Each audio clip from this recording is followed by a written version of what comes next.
You know, in my line of work, there's a fundamental rule that saves lives. It's called staying in your lane.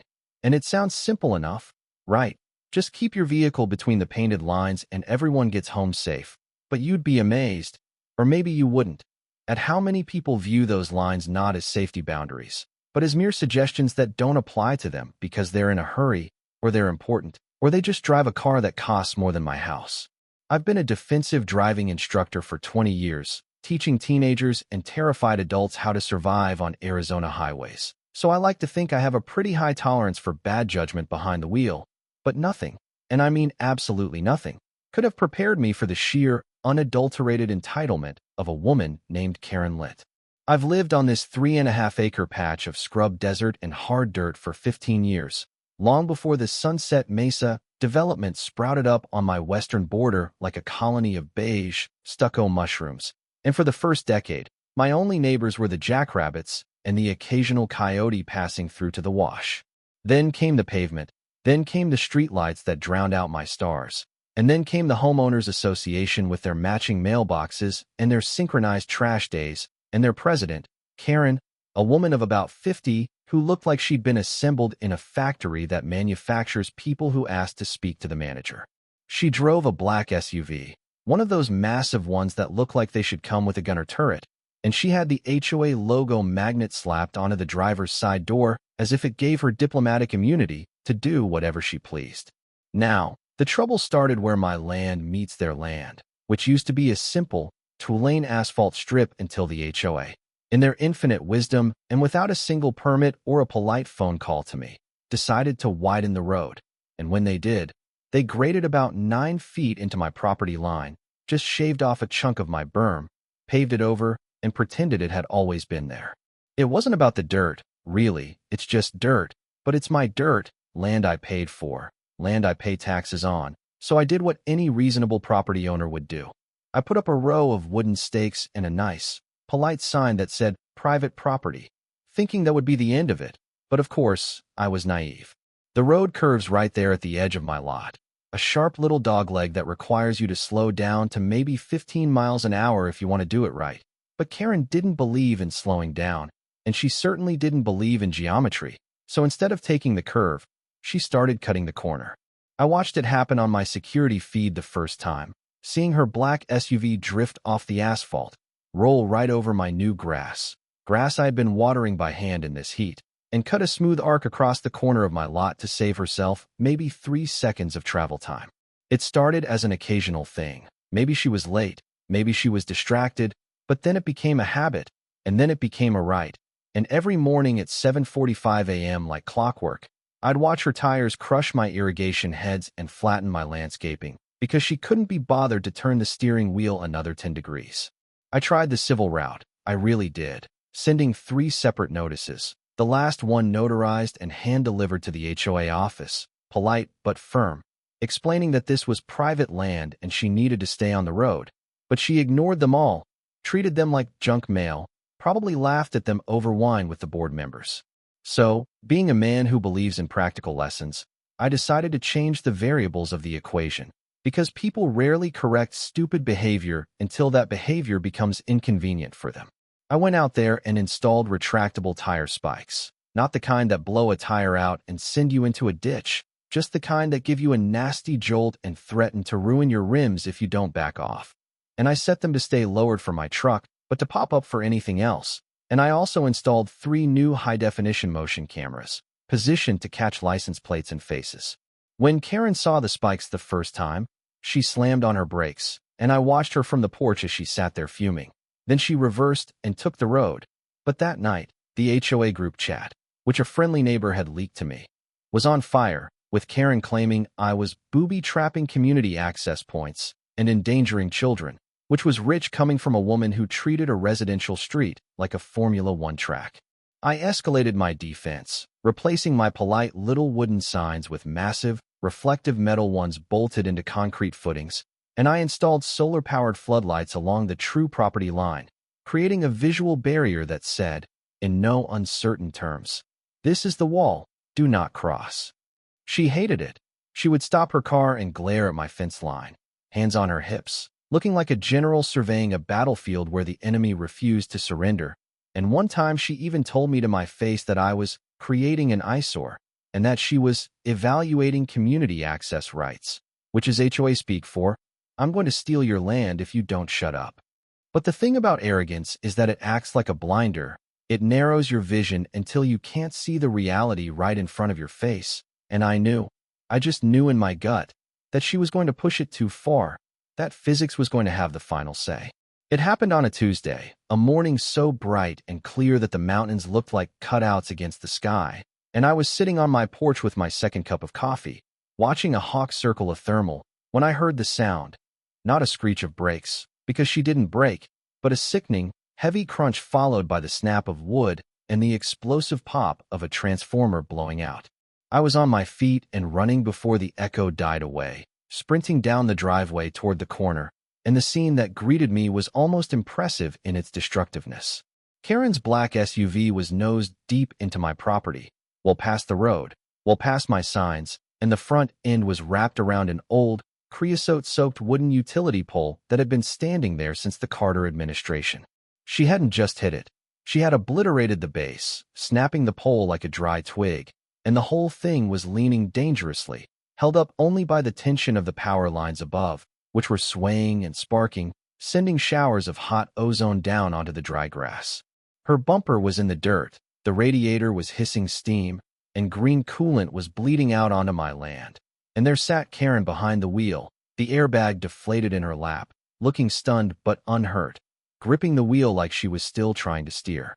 I approached cautiously, mindful of the live wires overhead, and before I could even ask if she was okay, she kicked her door open, stumbled out, and pointed a shaking finger at me, screaming, "You did this. You and your damn aggressive landscaping." I just stared at her, phone already out and recording, because I knew this was going to be the performance of a lifetime. "My landscaping?" I asked, calm as a cucumber. "Karen, you are 20 feet off the road. You drove through a metal sign, over a curb, and hit a stationary pole that has been there for 40 years. It's the lights," she shrieked, face red and blotchy. "Those solar lights messed up my depth perception. It's a visual hazard. You designed this to confuse drivers. You wanted this to happen." 5 minutes later, the power went out for the entire neighborhood, the transformer finally giving up the ghost with a final, sad hum, and then the sirens started wailing. Police, fire, ambulance, the works. As the residents of Sunset Mesa started wandering out of their houses, blinking in the sudden lack of air conditioning, Karen was already spinning her web, grabbing the arm of the first police officer on the scene and wailing about how I had created a hostile driving environment and how my fence line was an illegal obstruction. But the universe has a dark sense of humor, because word traveled fast that the power outage hadn't just killed the TVs and the refrigerators. It had cut power to the urgent care clinic down the street, and specifically to an MRI machine that was mid-scan with a patient inside, creating a panic that was currently being broadcast over the police scanner. The officer looked at Karen, then looked at the tire tracks that cut a straight, undeniable line from the road, across my grass, directly into the pole, and then he looked at me, and I just silently handed him a USB drive containing 26 separate video clips of he are doing this exact same maneuver, proving this wasn't an accident, it was a routine. "She does this every morning," I told the cop. "She thinks it's a shortcut. You'd think crashing her car would humble her, but Karen operates on a different frequency of reality." So the next morning, I found a manila envelope taped to my workshop gate, containing a formal complaint filed with the sheriff's department accusing me of malicious design with intent to endanger, and claiming she suffered psychological disorientation due to my unauthorized boundary markers. That was the moment I stopped playing defense and decided to go on the offensive, so I called Tom Mason. Tom is a lawyer who wears cowboy boots to court and has a voice like a cement mixer, a man who hates bullies almost as much as he hates bad coffee. And when I told him the story, he didn't just agree to take the case, he practically salivated. "She's blaming the stationary object she hit?" Tom asked, laughing a dry, dusty laugh.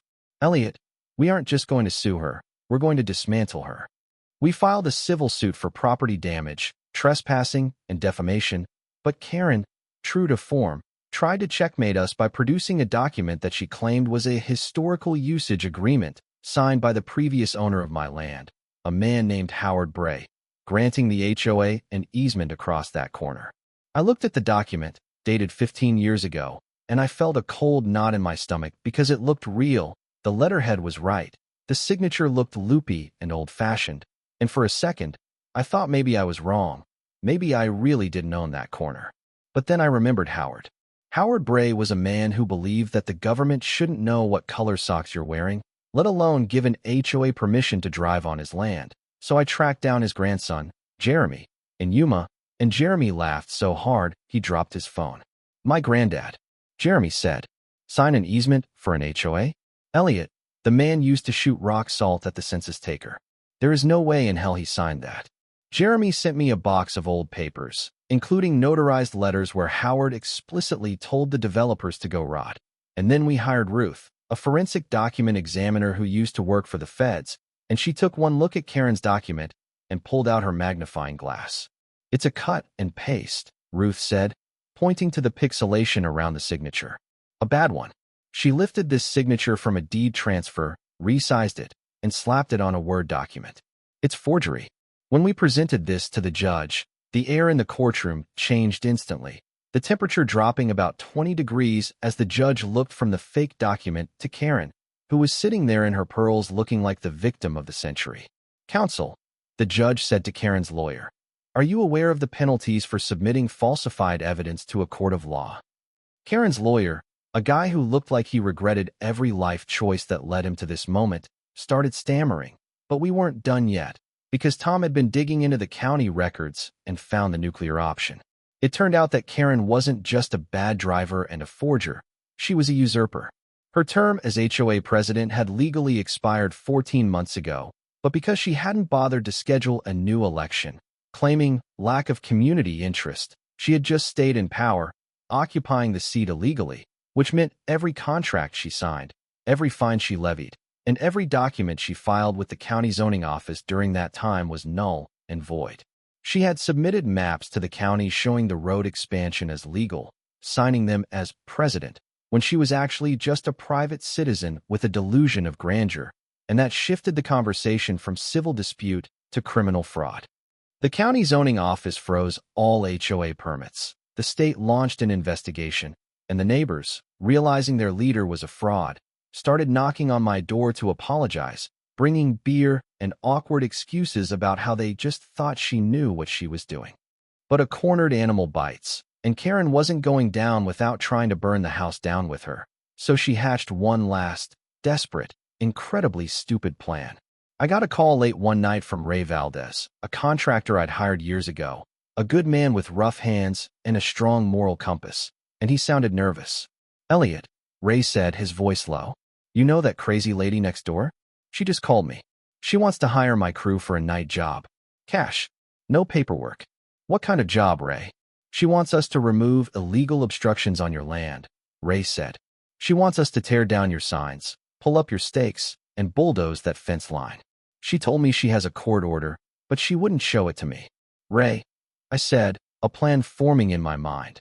"Tell her you'll do it. Tell her you'll meet her there tonight." We set the trap. I called Deputy Trevino, a sheriff's deputy who had been itching to catch Karen in the act ever since she screamed at him during the accident investigation, and we set up infrared cameras and pressure sensors along the fence line. At 11:30 p.m., my phone pinged. I watched on the monitor as two trucks pulled up, Ray's trucks, but empty of workers, and then Karen's black rental car, since her SUV was totaled, arrived, and she stepped out into the moonlight holding a crowbar. A literal crowbar.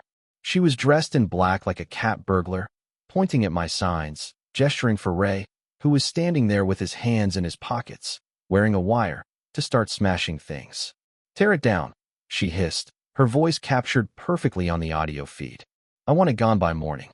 The optics will help my case if the fence is gone." "You sure this is legal?" Ray asked, playing his part perfectly. "I am the president," she snapped. "I am the law in this neighborhood. Do it." That was the cue. Floodlights snapped on, blinding her, and Deputy Trevino stepped out from behind the mesquite bush, hand on his belt, looking disappointed but not surprised. "Evening, Karen," Trevino said. Drop the crowbar. The look on her face was worth every penny I had spent on legal fees. It was the look of a person whose reality had just shattered into a million pieces, realizing that the script she had been writing in her head had been rewritten by someone else. She tried to bluster, tried to claim authorized maintenance, but you can't talk your way out of a conspiracy charge when you're holding a weapon on someone else's land in the middle of the night. They cuffed her right there in the dirt, and as they walked her to the squad car, she wasn't screaming, she was silent, finally, completely silent. The court hearing was less of a trial and more of a dissection. The prosecution brought the hammer down, charging her not just with trespass and vandalism, but with reckless endangerment for the power outage that affected the clinic, forgery for the fake deed, and fraud for impersonating an HOA officer.